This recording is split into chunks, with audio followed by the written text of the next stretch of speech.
ہم آج کے سبق میں سرکار دو عالم صلی اللہ علیہ وسلم کی مشرکین سے جنگ، غزوہ دومۃ الجندل اور وفد مزینہ کی آمد، وفد عبدالقیس کی آمد، غزوہ بنو المصطلق اور واقع افک اور تیمم کا واقعہ، تیمم کا حکم، سیدہ جویریہ رضی اللہ عنہ سے آپ صلی اللہ علیہ وسلم کی شادی، غزوہ خندق، غزوہ بنو قریظہ، سیدنا زینب بنت جحش رضی اللہ عنہا سے شادی اور حجاب کے حکم کے متعلق پڑھیں گے۔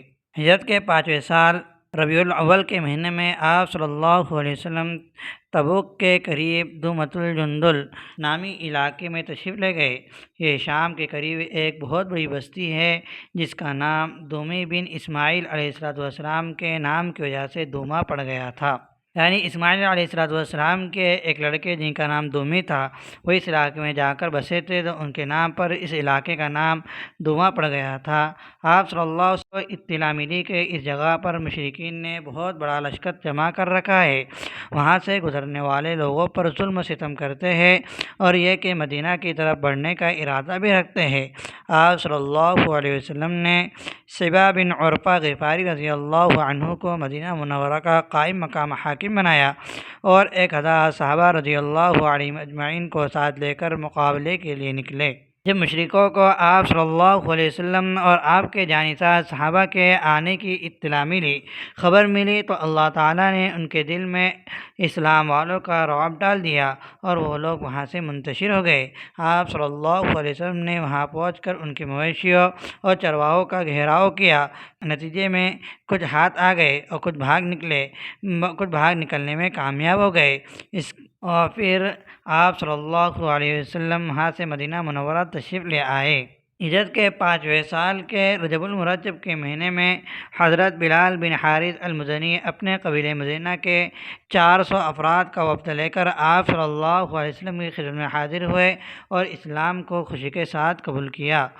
جاتے وقت آپ صلی اللہ علیہ وسلم سے سامان سفر کی درخواست کی۔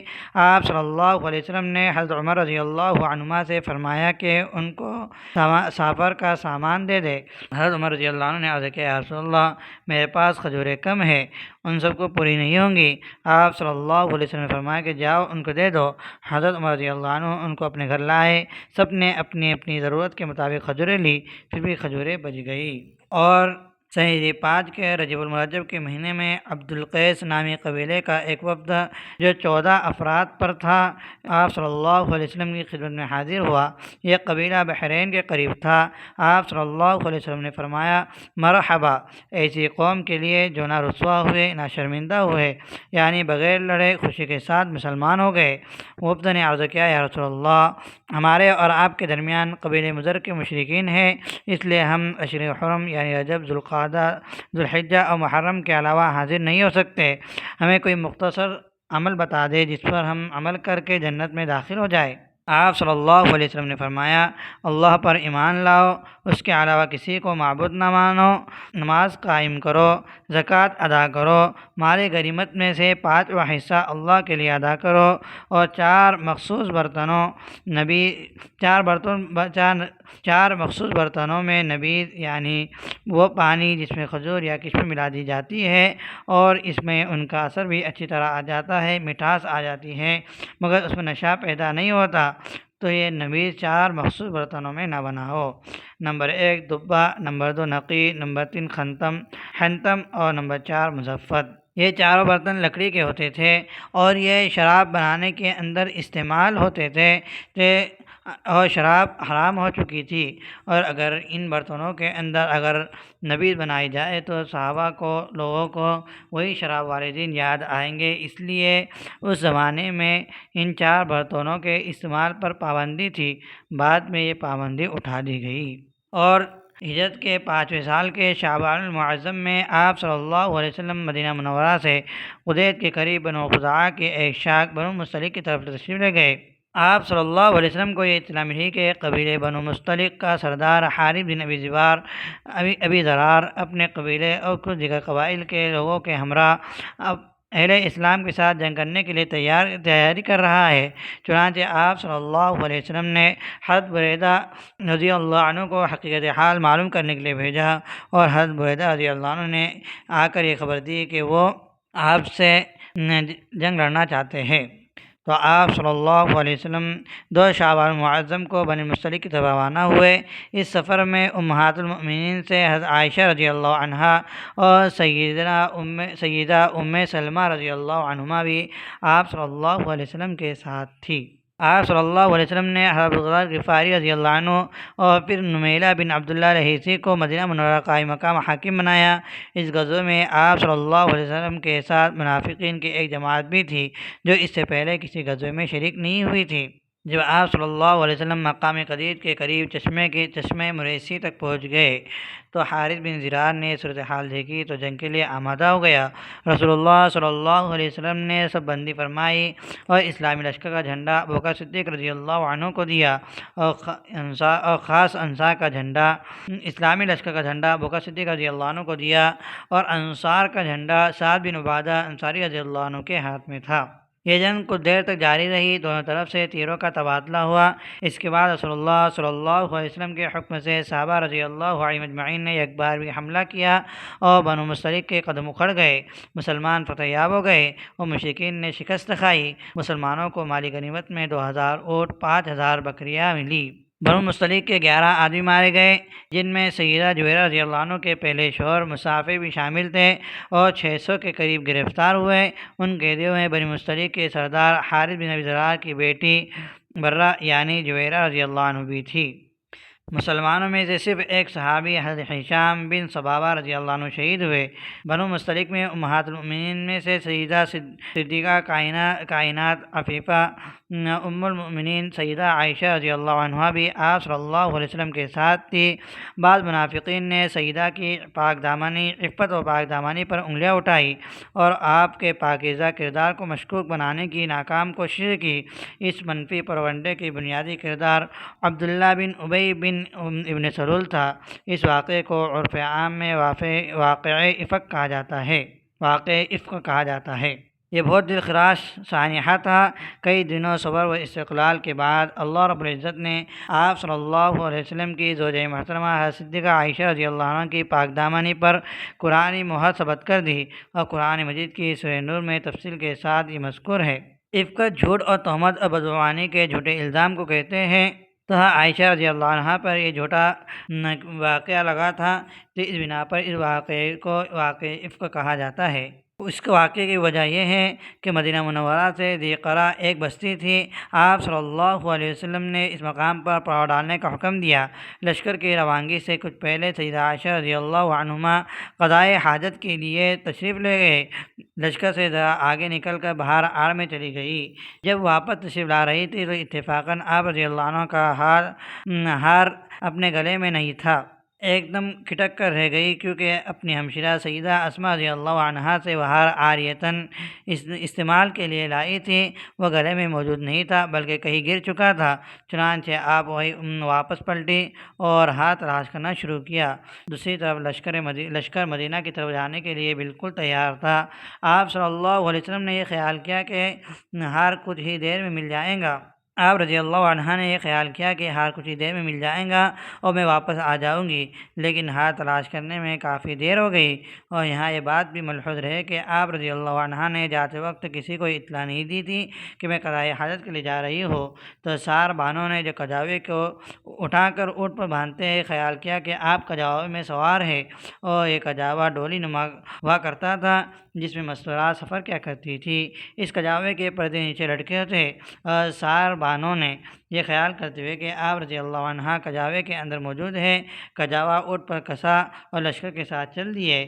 اس زمانے میں سیدنا عائشہ رضی اللہ عنہ کی عمر بمشکل 14-15 سال تھی۔ آپ رضی اللہ عنہ کا جسم بھی دبلا پتلا تھا، اس لیے کجاوا کسنے والے صاحبانوں کو معلوم نہ سکا کہ آپ سوار ہے یا نہیں۔ سیدنا عائشہ رضی اللہ عنہ فرماتی ہے کہ میں کافی دیر ہاتھ تلاش کرتی رہی، بالآخر ہار مل گیا، لیکن ایک پریشانی بھی ساتھ لاحق ہو گئی کہ قافلہ مجھ سے دور جا چکا تھا۔ اب میدان میں سوائے عائشہ رضی اللہ عنہ کے کوئی بھی نہیں تھا۔ چنانچہ آپ رضی اللہ عنہ نے قافلے کے پیچھے جانے کی بجائے یہ فیصلہ کیا کہ قافلے والے جب مجھے اندر نہ پائیں گے تو لازماً تلاش کرنے کے لیے یہی لوٹیں گے۔ اس لیے آپ رضی اللہ عنہ چادر لپیٹ کر سو گئی۔ خدا کا نہ ایسا ہوا کہ آپ رضی اللہ عنہ کو نیند آ گئی کی جب لشکر کسی معرکے کے لیے نکلتے تو قافلے کے 3 حصے ہوتے، قافلے سے آگے کچھ فاصلے پر چند افراد ہوتے، پھر قافلہ ہوتا اور آخر میں چند افراد یا کسی ایک کی ذمہ داری ہوتی کہ قافلے والوں کی کوئی چیز راستے میں گر گئی ہو تو اسے اٹھا کر لے آئے۔ چونکہ قافلہ جا چکا تھا، قافلے کے آخری حصے کے ذمہ دار صفوہ بن معطل رضی اللہ عنہ تھے۔ وہ وہاں پہنچے اور دیکھا کہ عائشہ رضی اللہ عنہما آرام فرما رہی ہے تو انہوں نے کہا انا للہ و انا الیہ راجعون۔ سیدہ عائشہ رضی اللہ عنہ کے کانوں میں جب حضرت صفوان کی آواز پڑی تو آپ فوراً جاگ گئے اور منہ ڈھانپ لیا۔ آپ رضی اللہ عنہ فرماتی ہے کہ اللہ کی قسم صفوان نے مجھ سے کوئی بات نہیں کہی، ان کی زبان سے سوائے انا للہ و انا الیہ راجعون کے میں نے کوئی کلمہ نہیں سنا۔ صفوان نے اپنا اونٹ میرے قریب کیا اور خود پیچھے ہٹ گئے۔ میں اس میں سوار ہوئے اور صفوان اس اونٹ کی نکیل پکڑ کر آگے ہو لیے اور لشکر کی تلاش میں تیزی سے روانہ ہوئے۔ ہم دوپہر کو لشکر کے ساتھ آ ملے اور تہمت لگانے والوں کو جو کچھ کہنا تھا انہوں نے کہا اور مجھ کو اس کی خبر نہیں تھی۔ میں مدینہ پہنچ کر بیمار ہو گئی، تقریباً 1 مہینہ بیماری میں گزرا۔ بہتان لگانے والے اپنے کام میں لگے رہے مگر مجھے ان باتوں کا کچھ علم نہیں تھا۔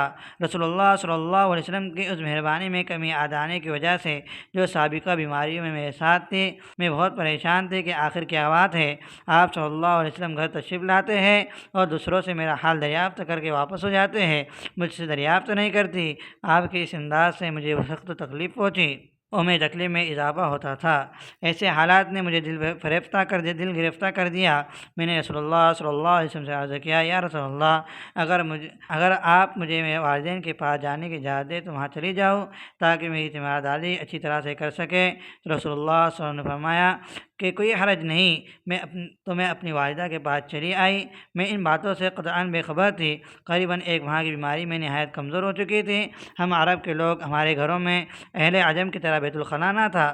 قضائے حاجت کے لیے مدینہ کی کھلی فضا میں چلے جاتے تھے، یعنی کھلے جنگل میں۔ شہر سے باہر خواتین حوائج ضروریہ کے لیے رات کو باہر جایا کرتی تھی۔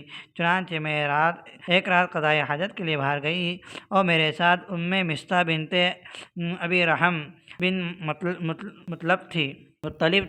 چلتے چلتے انہیں اپنی چادر میں الجھ کر ٹھوکر لگی اور گر گئی تو ان کے منہ سے نکلا کہ مستح ہلاک ہو۔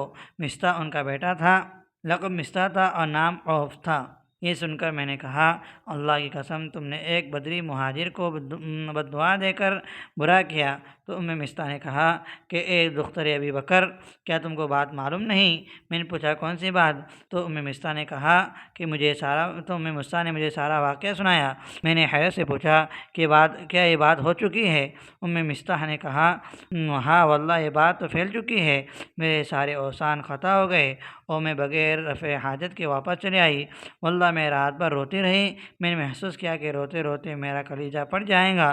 یہ سنتے ہی مرض میں اور شدت آ گئی۔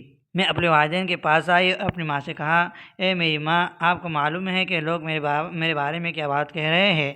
ماں نے کہا، اے میری بیٹی، تو رنج نہ کر۔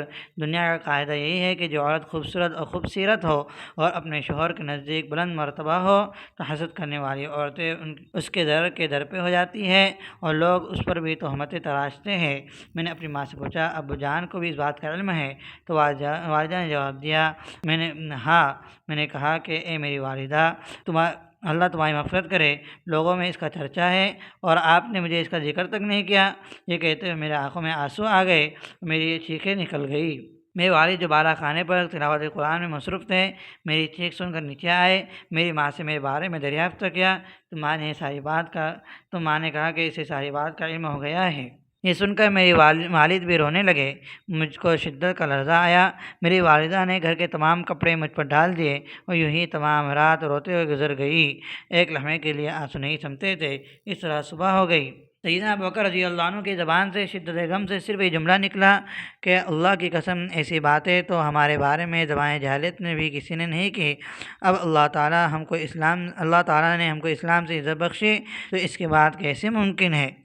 جب اس معاملے میں وحی میں تاخیر ہو گئی تو رسول اللہ صلی اللہ علیہ وسلم نے حضرت علی رضی اللہ عنہ اور حضرت اسامہ بن زید رضی اللہ عنہما سے مشورہ کیا۔ حضرت اسامہ نے عرض کیا یا رسول اللہ وہ آپ کے اہل ہے، ہم ان میں سے سوائے خیر و بھلائی کے کچھ نہیں جانتے۔ اس کے بعد علی رضی اللہ عنہ نے آپ صلی اللہ علیہ وسلم کی مسلسل پریشانی اور رنج و غم کو دور کرنے کے لیے عرض کیا یا رسول اللہ، اللہ تعالیٰ نے خواتین کے معاملے میں آپ پر تنگی نہیں رکھی، آپ مزید پریشان نہ ہو۔ آپ صلی اللہ علیہ وسلم کی یہ پریشانی دیکھی نہیں جاتی۔ میری رائے ہے کہ عائشہ رضی اللہ عنہ کے علاوہ اور بھی خواتین ہیں، لیکن آپ اس معاملے میں جلدی نہ فرمائے بلکہ گھر کی باندھی بریرہ سے اس بارے میں حقیقت معلوم کر لے۔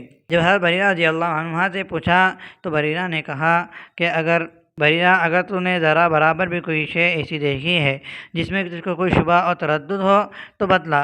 تو حضرت بریرہ نے عرض کیا کہ قسم اس ذات پاک کی جس نے آپ کو برحق نبی بنا کر مبعوث فرمایا ہے، میں نے عائشہ رضی اللہ عنہا کی کوئی بات معیوب اور قابل گرفت نہیں دیکھی سوائے اس کے کہ وہ ایک کم سن لڑکی ہے، کم عمر لڑکی ہے، آٹا گھندا ہوا چھوڑ کر سو جاتی ہے اور بکری کا بچہ آ کر اسے کھا جاتا ہے۔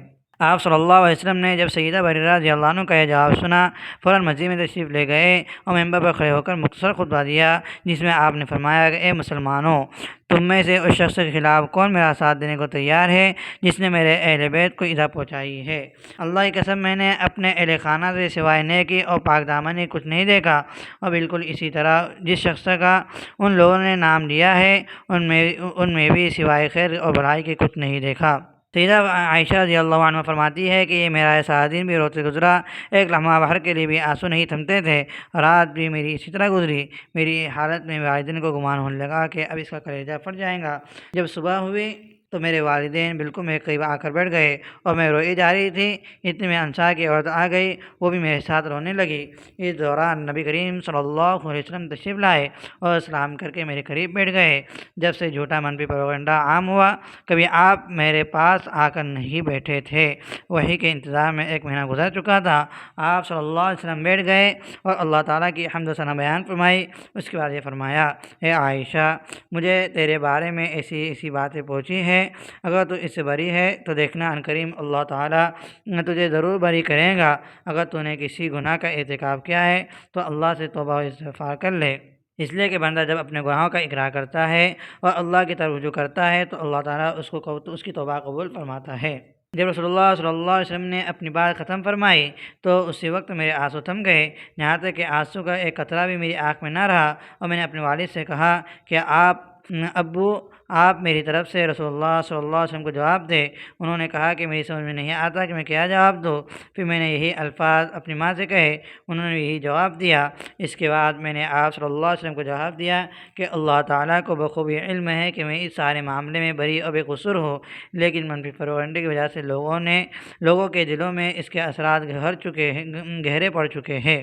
اگر میں یوں کہوں کہ میں اس سے بری ہوں اور اللہ تعالیٰ خوب جانتا ہے کہ میں بری ہوں تو تم سب یقین نہ کرو گے، اور اگر بالفرض میں اقرار کر لوں حالانکہ اللہ تعالیٰ خوب جانتا ہے کہ میں بری ہوں تو تم سب یقین کر لو گے۔ اور میں نے روتے ہوئے کہا کہ اللہ کی قسم میں اس چیز سے کبھی توبہ نہیں کروں گی جو لوگ مجھ سے غلط منسوب کرتے ہیں۔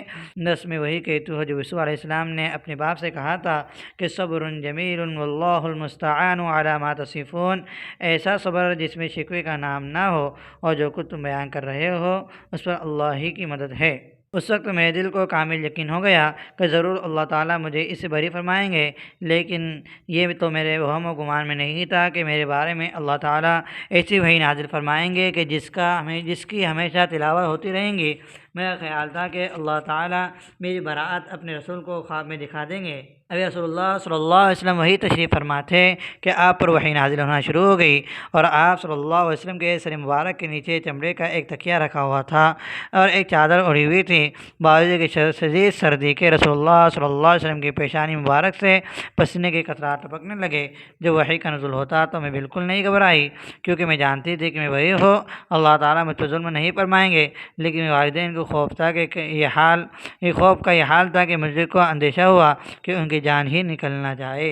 وحی کا نزول ختم ہوا، آپ صلی اللہ علیہ وسلم نے اپنی پیشانی مبارک سے پسینہ صاف کیا اور آپ کے چہرے انور پر خوشی کے آثار نمودار ہوئے۔ آپ صلی اللہ علیہ وسلم مسکراتے ہوئے میری طرف متوجہ ہو کے فرمایا، یا عائشہ ام اللہ فقد برأت اما اللہ فقد برأکی، اے عائشہ اللہ نے تمہاری پاک دامنی بیان فرما دی ہے۔ سورہ نور کی آیت نمبر 11 سے لے کر آیت نمبر 20 تک 10 آیت مبارکہ میں حضرت عائشہ رضی اللہ عنہا کے حق میں نازل ہوئی ہے۔ میری والدہ نے مجھے کہا کہ عائشہ اٹھو، رسول اللہ صلی اللہ علیہ وسلم کا شکریہ ادا کرو، تو میں نے کہا اللہ کی قسم سوائے اللہ تعالیٰ کے کوئی معبود نہیں، سوائے اللہ کے جس نے میری براءت نازل نہیں کی ہے کسی کا شکریہ ادا نہیں کروں گی۔ یہ ایک خاص قسم کی حالت تھی جسے طریقت کی اسلامی غرب حال کہتے ہیں، یہ شرعاً قابل مواخذہ نہیں ہے۔ اور یہ نازل محبوبی ہے کہ حضرت ام المؤمنین رضی اللہ عنہما دوہری حیثیت کی مالکہ ہے۔ پہلی حیثیت کہ آپ رضی اللہ عنہما رسول اللہ علیہ وسلم کی امتی ہے، اور دوسری حیثیت کہ آپ رضی اللہ عنہما آپ صلی اللہ علیہ وسلم کی بیوی ہے، بلکہ محبوب ترین بیوی ہے۔ اب سمجھے کہ آپ رضی اللہ عنہما نے والدہ کے کہنے کے باوجود آپ صلی اللہ علیہ وسلم کا شکریہ ادا کیوں نہیں کیا۔ یہ شوہر اور بیوی میں لاڑ محبت کا وہ درجہ ہے جسے نافرمانی کے بجائے ناز محبوبی بھی کہا جاتا ہے۔ جب رسول اللہ صلی اللہ علیہ وسلم سورہ نور کی ان آیت مبارکہ کی تلاوت سے فارغ ہوئے تو ابوبکر رضی اللہ عنہ اٹھے اور لخت جگر کی پیشانی پر بوسہ دیا۔ آپ صلی اللہ علیہ وسلم مسجد تشریف لائے اور صحابہ رضی اللہ عنہم کے سامنے آیت تلاوت فرمائی۔ صحابہ رضی اللہ عنہم اجمعین اور خود رسالت میں آپ صلی اللہ علیہ وسلم کی کئی دنوں کی پریشانی ختم ہوئی اور مسجد نبوی میں ہر طرف خوشی کا سما تھا۔ سیدہ عائشہ رضی اللہ عنہ کے بقول اس فتنہ کی اصل بنیاد عبداللہ ابن ابی ابن سلول منافق تھا، اس کے ساتھ منافقین کا گروہ سرگرم تھا، اور مسلمانوں میں سے مصطح بن اثاثہ اور حسان بن ثابت تھے، اور حمنہ بنت جحش رضی اللہ عنہما پروگنڈے سے متاثر ہو کر ان کے مکر و فریب کے جال میں پھنس گئے، تو ان تینوں افراد پر حد غضب یعنی جھوٹی تہمت لگانے کی سزا جاری کرتے ہوئے 80 کوڑے مارے گئے اور اپنی غلطی سے تائب ہو گئے۔ صحیح 5 میں شعب المعاذ میں غیر مستلق سے واپسی پر اللہ تعالیٰ کے رسول صلی اللہ علیہ وسلم اور صحابہ رضی اللہ عنہم کو ایک جگہ پر رکنا پڑا جہاں پانی نہیں تھا اور لوگوں کے پاس پانی بھی موجود نہیں تھا۔ اسی دوران آیت تیمم کی آیت نازل ہوئی، لوگوں نے تیمم کر کے فجر کی نماز پڑھی اور صحابہ رضی اللہ عنہم بہت خوش ہوئے۔ اور بنو المصطلق کے قیدیوں میں حارث بن زرار کی بیٹی برہ بھی موجود تھی۔ ام المؤمنین سیدہ عائشہ رضی اللہ عنہ فرماتی ہے کہ جویریہ بنت حارث سیدنا ثابت بن قید بن شماس رضی اللہ عنہ یا ان کی چچا بھائی کے حصے میں آئی، چنانچہ جویریہ نے اپنے بارے میں مکاتبت کر لی، یعنی وہ قیدی بن کر، غلام بن کر، بانی بن کر آئی تھی، اور مکاتبت یہ ہوتی ہے کہ آقا کو پیسے نہ لا کر دے دی جائے، آزادی کے پیسے غلام خود لا کر دے اور آقا وہ پیسے لے کر غلام اور باندی کو آزاد کر دے۔ تو حضرت جویریہ نے مکاتبت کر لی اور مکاتبت کی، یعنی آزادی کی رقم جمع کرنے کے لیے آپ صلی اللہ علیہ وسلم کے پاس میں آئی اور آپ سے کہا کہ میں نے مکاتبت کی ہے اور اس بارے میں آپ کی خدمت حاضر ہو کہ آپ میری مدد فرمائے۔ آپ صلی اللہ علیہ وسلم فرمایا کیا تم اس سے بہتر معاملہ پسند کرو گی؟ انہوں نے کہا کہ اللہ کے رسول وہ کیا ہے؟ آپ نے فرمایا کہ میں تمہاری طرف سے تمہاری رقم ادا کرتا ہوں اور تم مجھ سے شادی کر لو۔ انہوں نے کہا کہ میں راضی ہوں، اور انہوں نے اسلام قبول کیا۔ اس کے بعد آپ صلی اللہ علیہ وسلم نے حضرت جویریہ رضی اللہ عنہ کی طرف سے رقم ادا کی۔ نبی کریم صلی اللہ علیہ وسلم نے جویریہ رضی اللہ عنہ کو اپنے ازواج مطہرات میں شامل فرمایا، تو ام المؤمنین جویریہ رضی اللہ عنہ اور انہیں اپنے ام المؤمنین جویریہ رضی اللہ عنہ بنا دیا، اور حق کے مہر پر ان کے قبیلے کے 40 افراد 40 غلام آزاد فرما دیے۔ پھر سن ہجری 5 میں یعنی ہجرت کے 5ویں سال غزوہ احزاب کا واقعہ پیش آیا، جس کا دوسرا نام غزوہ خندق بھی ہے، اور قرآن میں اس نام سے غزوہ احزاب سورۃ الاحزاب بھی ہے۔ جب بنی نضیر کے یہودیوں کو مدینہ سے نکال دیا گیا تو انہوں نے خیبر جانے کے بعد مسلمانوں کے خلاف جنگ کی تیاری شروع کی، اور اس مقصد کے لیے ان کے سردار حیی بن اخطب نے مختلف قبائل کو مسلمانوں کے خلاف جنگ پر ابھارا، اور حیی بن اخطب خود مکہ گیا اور وہاں مشرکین مکہ کو جنگ کے لیے آمادہ کیا، اور ادھر کنانہ بن ربیع نے بنو غطفان کو مسلمانوں کے خلاف جنگ کے لیے آمادہ کیا اور ان کو خیبر کی کھجوروں کا لالچ دیا، جتنی کھجوریں ہوں گی اس کا آدھا حصہ ہر سال تمہیں دیا جائے گا۔ یوں 10,000 کا لشکر ابو سفیان کی قیادت میں مکہ سے روانہ ہوا۔ اتنا بڑا لشکر لانے کا مقصد مسلمانوں کو صف ہستی سے مٹانا تھا، اسلام کا نام لیوا دنیا میں کوئی نہ رہے، ان کا یہ مقصد تھا۔ نبی کریم صلی اللہ علیہ وسلم کو جب اس بات کی خبر پہنچی تو آپ نے حضرت سابق صحابہ رضی اللہ عنہ سے مشورہ کیا اور مختلف آراء سامنے آئی۔ سلمان فارسی رضی اللہ عنہ نے اپنے علاقے ایران کی دفاعی جنگ کا طریقہ بتایا کہ جب کوئی دفاعی جنگ لڑتے ہیں تو شہر کے ارد گرد خندق کھود دیتے ہیں، کھائی کھود دیتے ہیں، بڑے بڑے گھڑے کھود دیتے ہیں۔ اس طرح دشمن کے لیے حملہ کرنا مشکل ہو جاتا ہے اور ہم محفوظ ہوتے ہیں۔ اس مشورے پر عمل کیا گیا۔ مسلمانوں کے پاس 300 گھوڑے اور 1500 اونٹ تھے۔ خندق کی سمت کا تعین کیا گیا اور وہ شام کی طرف تھی جہاں سے حملے کا خطرہ تھا۔ باقی اطراف محفوظ تھی کیونکہ ایک طرف پہاڑ تھے، دوسری طرف مدینہ کی آبادی اور آبادی کی دیواریں، اور ایک طرف کھجور کے گنجان باغات تھے۔ اب شام کے طرف مدینہ کے گرد 3 میل لمبی اور 5 گز چوڑی خندق کھودنے کا فیصلہ ہوا اور چوڑائی اتنی رکھی کہ جس کو گھوڑا پار نہ کر سکے۔ فیصلہ ہوا کہ 10 صحابہ رضی اللہ عنہ کے گروہ 10 گز زمین کھودے۔ کام شروع ہوا اور تقریباً 60 دن میں خندق مکمل ہوئی۔ نبی کریم صلی اللہ علیہ وسلم بھی خود خندق زمین کھودنے میں شریک ہوئے اور سب سے پہلے آپ صلی اللہ علیہ وسلم نے کھدائی کی پہلی ضرب زمین پر لگائی۔ قحط کا زمانہ تھا، بھوک کی شدت تھی اور کھانے کچھ نہ تھا، سخت سردی تھی، لیکن ان سب کٹھن مرحلوں کے باوجود خندق کھودی جاتی رہی اور اس کے اندر آپ صلی اللہ علیہ وسلم کو شام، ایران اور یمن کی فتح کی پیشن گوئی پیش کی گئی اور مختلف معجزات پیش آئے کہ تھوڑا سا کھانا کئی لوگوں کے لیے قائم ہو گیا۔ ابھی خندق کی کھدائی مکمل ہوئی تھی کہ مشرکین کا لشکر مدینہ منورہ پہنچ گیا۔ قریش مکہ نے احد پر پڑاؤ ڈالا۔ نبی کریم صلی اللہ علیہ وسلم نے صحابہ رضی اللہ عنہ کے ہمراہ جبل صلاح کے قریب قیام فرمایا۔ قریش نے بنو نذیر کو بار بار اصرار کر کے اپنے ساتھ ملا لیا، حالانکہ بنو قریظہ نے نبی کریم صلی اللہ علیہ وسلم کے ساتھ معاہدہ کیا تھا۔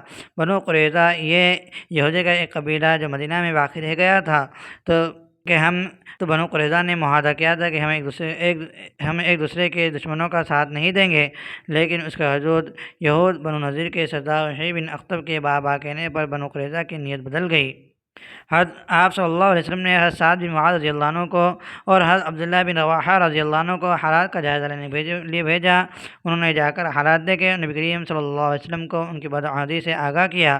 آپ صلی اللہ علیہ وسلم ان کی بدعہدی اور غداری سے بہت غمگین ہوئے۔ باہر کفار نے مسلمانوں کا محاصرہ کیا تھا، اندر سے بنو قریظہ نے غداری کی۔ مسلمان کئی دن اور کئی راتوں سے سخت بھوک و پیاس میں مبتلا تھے۔ سخت سردی کا موسم، ٹھنڈی ہواؤں کا سامنا، اتنی ساری تکلیف اور پریشانیاں اکٹھی ہو گئی اور 2 ہفتے تک تیر اندازی ہوتی رہی۔ خندق سے پار نہ کوئی آیا نہ گیا۔ اس کے بعد عمرو بن عبدود، اکرمہ بن ابی جہل، حبیرہ بن ابی وہب اور زرار بن خطاب اور نوفل بن عبداللہ نے آمنے سامنے جنگ لڑنے کے لیے اہل اسلام کو للکارا۔ ایک طرف سے خندق کی چوڑائی قدرے کم تھی، لہٰذا دشمن کے کچھ لوگ خندق پار کر کے مسلمانوں کے پاس پہنچ گئے۔ دشمن کی فوج میں عمرو بن عبدود نامی ایک پہلوان تھا جس کے بارے میں مشہور تھا کہ وہ تنہا 1000 شہ سواروں سے لڑ سکتا ہے۔ اس نے اہل اسلام کو لڑنے کی دعوت دیتے ہوئے کہا کہ تم میں سے کوئی ہے جو مجھ سے لڑنے کی ہمت رکھتا ہو؟ اس کے مقابلے میں حضرت علی رضی اللہ عنہ کھڑے ہوئے اور فرمایا کہ اے عمرو، کیا تو نے اللہ سے عہد کیا تھا کہ اگر کسی قریشی نے مجھے 2 چیزوں کی دعوت دی ہے تو میں ایک ضرور قبول کروں گا؟ اس نے کہا ایسا ہی ہے۔ حضرت علی نے فرمایا کہ میں تمہیں اللہ اور اس کے رسول اور اسلام کی طرف دعوت دیتا ہوں۔ عمرو نے حقارت آمیز لہجے سے جواب دیتے ہوئے کہا مجھے اس کی ضرورت نہیں۔ حضرت علی نے فرمایا کہ پھر تمہیں مقابلے کی دعوت دیتا ہوں۔ عمرو نے متکبرانہ لہجے میں کہا کہ بچے، میں تجھے قتل نہیں کرنا چاہتا۔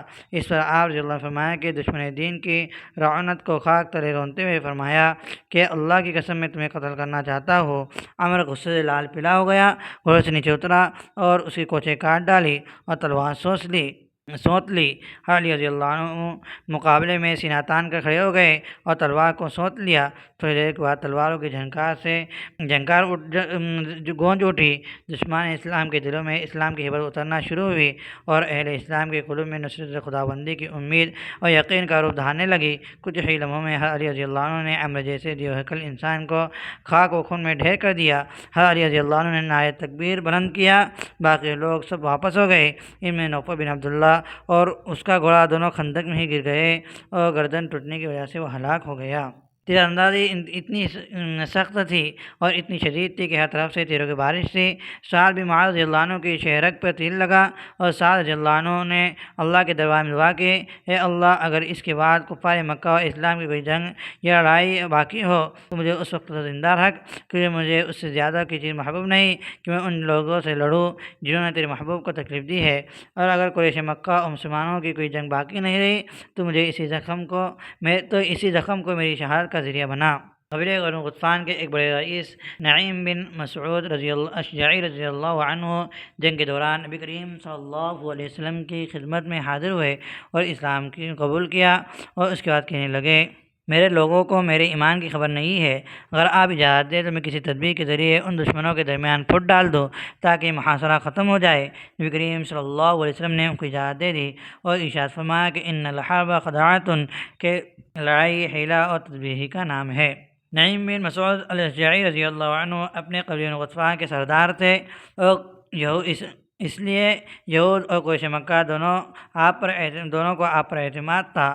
آپ رضی اللہ عنہ پہلے بنو قریظہ کے یہودی کے پاس گئے، ان سے کہا کہ تم جنگ میں شریک ہو گئے ہو، لیکن کیا تم نے سوچا ہے کہ اگر جنگ میں شکست ہوئی تو بنو غطفان اور قریش اپنے اپنے گھروں کو چلے جائیں گے تو تمہارا کیا بنے گا؟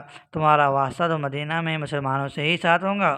بنو قریظہ نے کہا، بات تو آپ کی بالکل درست ہے، لیکن ہم کیا کریں؟ نعیم بن مسعود نے فرمایا کہ پہلے اطمینان حاصل کر لو کہ قریش اور بنو غطفان کے چند آدمی اپنے پاس رکھ لو، اگر وہ رہن میں اپنے آدمی رکھ دیں، گروی اپنے آدمی رکھ دیں تو جنگ میں شرکت کرو، ورنہ نہیں۔ بنو قریظہ کو ان کی تجویز پسند آئی اور فیصلہ کیا کہ قریش اور بنو غطفان کے چند لوگوں کو بطور رہن بطور گروی کے استعمال اپنے پاس رکھیں گے۔ نعیم بن مسعود رضی اللہ عنہ یہاں سے فارغ ہو کر قریش کے پاس آئے، ان سے کہا کہ تمہیں معلوم ہے کہ یہود بنو قریظہ اس جنگ کی وجہ سے کافی پریشان ہے، انہیں محمد صلی اللہ علیہ وسلم کے پاس یہ پیغام بھیجا ہے کہ اگر ہم قریش اور بنو غطفان کے چند سرداروں کو گرفتار کر کے آپ کے حوالے کر دیں تو پھر آپ ہم سے لڑائی نہیں کریں گے۔ محمد صلی اللہ علیہ وسلم نے رضامندی ظاہر کر دی ہے، دیکھ لینا یہود تم سے رہن میں تمہارے کچھ لوگوں کا مطالبہ کریں گے اور ان کو مسلمانوں کے حوالے کر دیں گے۔ قریش اور بنو غطفان نے اکرمہ بن ابی جہل کو یہود اور بنو قریظہ کے پاس بھیجا کہ محاصرہ کافی طویل ہو گیا ہے، اب تم لوگ باہر نکلو تاکہ ہم سب مل کر حملہ کریں۔ انہوں نے اکرمہ سے کہا کہ پہلے اپنے چند لوگوں کو بطور رہن ہمارے پاس رکھو، بطور گروی ہمارے پاس رکھو، پھر ہم جنگ میں شریک ہوں گے تاکہ ہمیں تمہاری طرف سے اطمینان ہو جائے کہ تم ہمیں تنہا چھوڑ کر نہیں جاؤ گے۔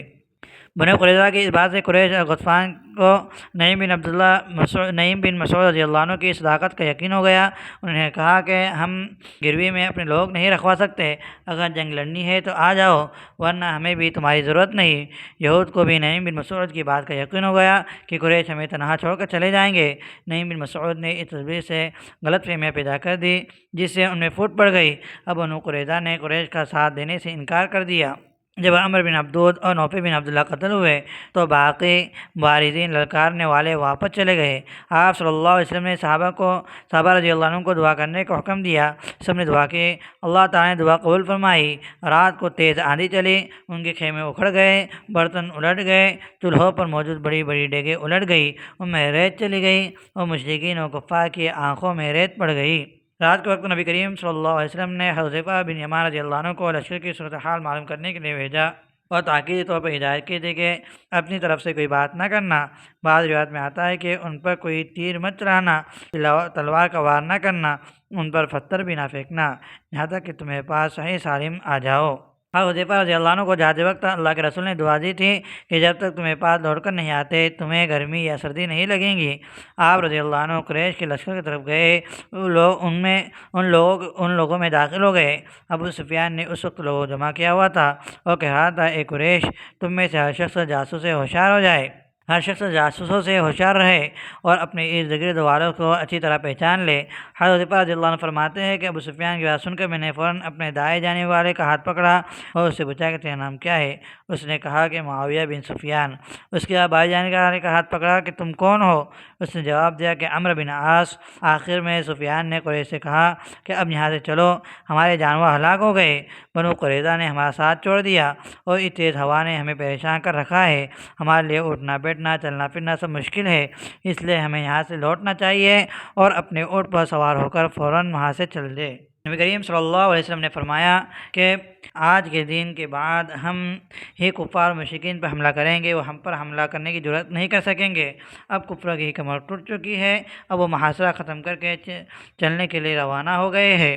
اس جنگ میں 15 دن تک محاصرہ کیا، گھیرے رکھا اور 3 کافر مارے گئے اور صحابہ رضی اللہ عنہم میں سے 6 صحابہ شہید ہوئے۔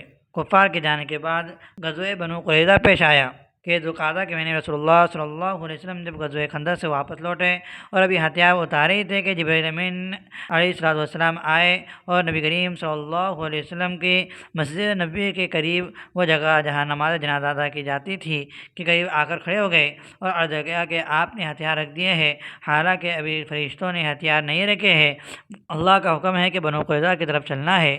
حضرت جبرائیل علیہ السلام نے عرض کیا کہ میں پہلے جا کر ان لوگوں کے دلوں میں رعب ڈالتا ہوں تاکہ ان کے قدم اکھڑ جائے۔ اس غزوے کا سبب یہود بنو قریظہ کی غداری تھی۔ وہ بنو غطفان اور قریش کے ساتھ مل کر مسلمانوں کے خلاف ہو گئے تھے۔ اللہ تعالیٰ نے قریش اور غطفان کو شکست دی تو بنو قریظہ کے لوگوں نے اپنے آپ کو قلعوں کے اندر محصور کر لیا تھا۔ آپ صلی اللہ علیہ وسلم نے صحابہ رضی اللہ عنہم اجمعین جن کی تعداد 3000 تھی ان سے فرمایا کہ لا یصلین احد العصر الا فی بنی قریظہ۔ پھر صحابہ رضی اللہ عنہم اجمعین جلدی سے بنو قریظہ کی طرف روانہ ہو گئے۔ بنو قریظہ کے سردار کعب بن اسد نے اپنے قبیلے کے لوگوں کو جمع کیا اور ان سے کہا کہ میں تمہارے سامنے 3 باتیں رکھتا ہوں، ان میں سے کسی بات کو اختیار کر لو تاکہ تم مصیبت سے بچ جاؤ۔ ہم سب اس شخص محمد صلی اللہ علیہ وسلم پر ایمان لے آئے اور اس کے تابع اور فرمانبردار بن جائے، کیونکہ اللہ کی قسم یہ بات تم پر واضح اور روشن ہے کہ بے شک اللہ جل شانہ کے نبی اور وہ رسول ہے، اور یہی وہ رسول ہے جن کا تذکرہ تم تورات میں تم لکھا ہوا پاتے ہو۔ اگر تم اس پر ایمان لے آؤ گے تو تمہاری جان، مال، بچے اور سب محفوظ ہو جائیں گی۔ بنو قریظہ نے یہ بات ماننے سے انکار کر دیا۔ ہم اپنے بچوں اور عورتوں کو خود اپنے ہاتھ نمبر 2 کہ ہم اپنے بچوں اور عورتوں کو خود اپنے ہاتھوں سے قتل کریں اور پھر بے فکر ہو کر لڑیں۔ اگر ہم جنگ ہار بھی گئے تو بیوی بچوں کا غم اور فکر نہ ہوگا، اور اگر جنگ ہمارے حق میں فتح کی خوشی ہو تو بیویاں بچے پھر آ جائیں گے۔ عورتیں بہت ہیں۔ بنو قریظہ نے کعب کی اس بات کو ماننے سے بھی انکار کر دیا اور کہا کہ بھلا کوئی شخص اپنی بیوی بچوں کو اپنے ہاتھوں سے قتل کر سکتا ہے؟ یہ کام ہم سے نہ ہوگا۔ اور تیسری بات یہ ہے کہ آج ہفتے کی رات ہے، سنچر کی رات ہے۔ محمد صلی اللہ علیہ وسلم اور صحابہ رضی اللہ عنہم اجمعین غفلت کی نیند سو چکے ہیں۔ ان کی بے خبری کا فائدہ اٹھاتے ہوئے ان پر اچانک حملہ کرے اور ان کو یقین ہے کہ آج کے دن ہم ان پر حملہ نہ کریں گے، کیونکہ ہمارے دین میں سنچر کے دن، ہمارے مذہب میں سنچر کا دن عظمت اور رحمت والا ہے۔ لیکن بنو نذیر نے بات بھی نہ مانی اور کہا کہ ہمارے باپ دادا کو بھی اس دن کی بے حرمتی کی وجہ سے عذاب ہوا تھا، وہ بندر اور خنزیر بن گئے تھے، ہم اس کی ضرورت نہیں کر سکتے۔ جب محاصرہ یعنی ان کا گھیراؤ طویل ہو گیا، لمبا پڑ گیا، تو بنو قریظہ نے مجبور ہو کر آپ صلی اللہ علیہ وسلم سے عرض کیا کہ آپ ہمیں جو حکم دیں گے ہمیں قبول ہے۔ آپ صلی اللہ علیہ وسلم نے فرمایا کہ تم لوگ اس بات پر راضی ہو کہ تمہارا فیصلہ تم ہی میں سے ایک شخص کر دیں؟ انہوں نے کہا کہ اے اللہ کے رسول، سعد بن معاذ ہمارے بارے میں فیصلہ فرمائیں گے، وہ ہمیں قبول ہے۔ یاد رہے کہ سعد بن معاذ رضی اللہ عنہ قبیلہ اوس سے قبیلہ اوس کے سردار تھے اور قبیلہ اوس کے بنو قریظہ سے دوستانہ تعلقات تھے۔ نبی کریم صلی اللہ علیہ وسلم نے سعد رضی اللہ عنہ کو بلایا جو قریبی مسجد میں ایک خیمے کے اندر آرام فرماتے، کیونکہ آپ رضی اللہ عنہ کو غزوہ خندق میں زخم آئے تھے، اس لیے نبی کریم صلی اللہ علیہ وسلم نے آپ کے لیے خاص خیمے قریب کی ایک جگہ مسجد لگوا دیا تھا۔ جب سعد رضی اللہ عنہ تشریف لائے تو نبی کریم صلی اللہ علیہ وسلم فرمایا قوموا الی سیدکم، اپنے سردار کے اعزاز و استقبال کے لیے کھڑے ہو جاؤ۔ سعد رضی اللہ عنہ نے فیصلہ سنایا کہ ان کے مردوں کو قتل کر دیا جائے اور ان کے عورتیں اور بچوں کو غلام اور باندیا بنا لیا جائے اور ان کا مال مسلمانوں کو دے دیا جائے۔ نبی کریم صلی اللہ علیہ وسلم فرمایا کہ آپ نے اللہ کے فیصلے کے مطابق فیصلہ دیا ہے۔ اس کے بعد سعد رضی اللہ عنہ دعا مانگی، اے اللہ، آپ کے علم میں ہے کہ اگر مجھے اس بات سے زیادہ اور کوئی بات محبوب نہیں کہ میں اس قوم سے جہاد و قتال کروں جس نے اللہ آپ کے رسول صلی اللہ علیہ وسلم کی تکذیب کی ہے اور ان کو حرم سے نکالا ہے۔ اے اللہ، میرا گمان یہ ہے کہ آپ نے ہمارے اور ان کے درمیان لڑائی ختم فرما دی ہے، لیکن اگر قریش سے لڑنا ابھی باقی ہو تو مجھے زندگی عطا فرما، میں ان سے تیری راہ میں جہاد کروں۔ اگر آپ نے ان کے اور ہمارے درمیان لڑائی ختم فرما دی ہے تو اس زخم کو جاری فرما دیے اور اس کو میری شہادت کا ذریعہ بنا دے۔ سعد رضی اللہ عنہ کی دعا ختم ہوئی اور زخموں سے خون نکلنا شروع ہو گیا، اور آپ رضی اللہ عنہ کے خندق کے موقع پر آئے تھے، جو زخم آپ کو خندق کے موقع پر آئے تھے یہی زخم آپ کی شہادت کا سبب بنے۔ بنو قریظہ کے جنگجوؤں کو گرفتار کر لیا گیا، جن کی تعداد 400 تھی۔ انہیں ایک انصاری خاتون کے مکان میں رکھا گیا، بازار میں گھڑے کھدوائے گئے، پھر دو دو تین تین کو اسی مکان سے لایا جاتا اور گھروں میں ان کے سر قلم کر دیے جاتے۔ حیی بن اخطب اور کعب بن اسد کو بھی قتل کر دیا گیا۔ قیدیوں کو نجد اور شام کی طرف بھیجا گیا، ان کو فروخت کر کے گھوڑے اور ہتھیار خریدے گئے۔ صرف ایک عورت کو قتل کیا گیا جس نے اپنی چھت سے چکی کا پاٹ گرایا تھا، جس کی زد میں آ کر صحابی رسول حضرت خلاد بن اسود رضی اللہ عنہ شہید ہوئے تھے۔ بنو قریظہ سے حاصل ہونے والے مال غنیمت کو صحابہ رضی اللہ عنہ میں تقسیم کر دیا گیا۔ اس کے بعد ہجرت کے 5ویں سال ذوالقعدہ کے مہینے میں آپ صلی اللہ علیہ وسلم کا نکاح سیدنا زینب بنت جحش رضی اللہ عنہما سے ہوا تھا۔ اس کی نکاح کی تفصیل ہم ازواج آپ صلی اللہ علیہ وسلم کی بیویوں کے متعلق ایک تفصیلی سبق کے اندر پڑھیں گے۔ اور ہجرت کے 5ویں سال ذوالقعدہ کے مہینے میں حجاب یعنی پردے کا حکم نازل ہوا تھا۔ ہم نے آج کے سبق میں سحری 5 کے مختصر حالات اور مختصر واقعات اور مختصر رذاذ کے متعلق پڑھا تھا۔ انشاءاللہ تعالی ہم آئندہ کل کے سبق میں سحری 6 کے متعلق پڑھیں گے۔